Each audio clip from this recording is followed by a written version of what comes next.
ఆవిర్భావ సభకు విచ్చేసినటువంటి ముఖ్య అతిథులు పిఎస్సి చైర్మన్ శ్రీ నాదెండ్ల మనోహర్ గారికి, మంత్రివర్యులు కూడా మన పౌర శాఖ మంత్రులు, అదేవిధంగా వేదిక మీద ఉన్నటువంటి మంత్రివర్యులు శ్రీ కందులు దుర్గేష్ గారికి, అదేవిధంగా పెద్దలు నాగబాబు గారికి, మన ఎమ్మెల్యేలకు, ఎమ్మెల్సీ సభ్యులకు, జనసేన పార్టీ నాయకులకు, కార్యకర్తలకు, ఈ యొక్క కార్యక్రమానికి విచ్చేసినటువంటి జనసేన పార్టీ కార్యకర్తలందరూ కూడా పేరు పేరున ధన్యవాదాలు తెలియజేసుకుంటున్నా. ముఖ్యంగా 12వ ఆవిర్భావ సభకు ఒక ప్రధానంగా మనం ఒకటి గుర్తుపెట్టుకోవాలి. ఈ ఆవిర్భావ సభకు ఒక స్పెషల్ ఉంది.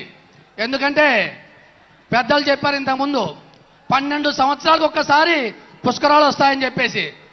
అంటే పుష్కరాలు ఎంత ముఖ్యమో ఈ యొక్క ఆవిర్భావ సభ కూడా అంత ముఖ్యమైనది. ఎందుకంటే ఈ రాష్ట్రంలో దుష్ట వైసీపీ ప్రభుత్వాన్ని గద్దెదించి ఎన్డీఏ ప్రభుత్వాన్ని ఏర్పాటు చేశాం. అది అందులో ముఖ్య భూమిక మన ఉప ముఖ్యమంత్రి వర్యులు శ్రీ పవన్ కళ్యాణ్ గారు పోషించారు. ఎందుకంటే ఈ రాష్ట్రంలో ఈ యొక్క దుష్ట వైసీపీ ప్రభుత్వాన్ని గద్దెదించేందుకు ఆయన దేశంలో బీజేపీ, తెలుగుదేశం, జనసేన పార్టీని ఏకతాటిపైకి తీసుకొచ్చి ఈ యొక్క వైసీపీని ఎదుర్కోవడం జరిగింది. గతంలో చెప్పారు, ఎలక్షన్ల ముందు గత ఆవిర్భావ సభలో చెప్పారు, జగన్ నిన్ను పాతాళానికి తొక్తా అని చెప్పేసి.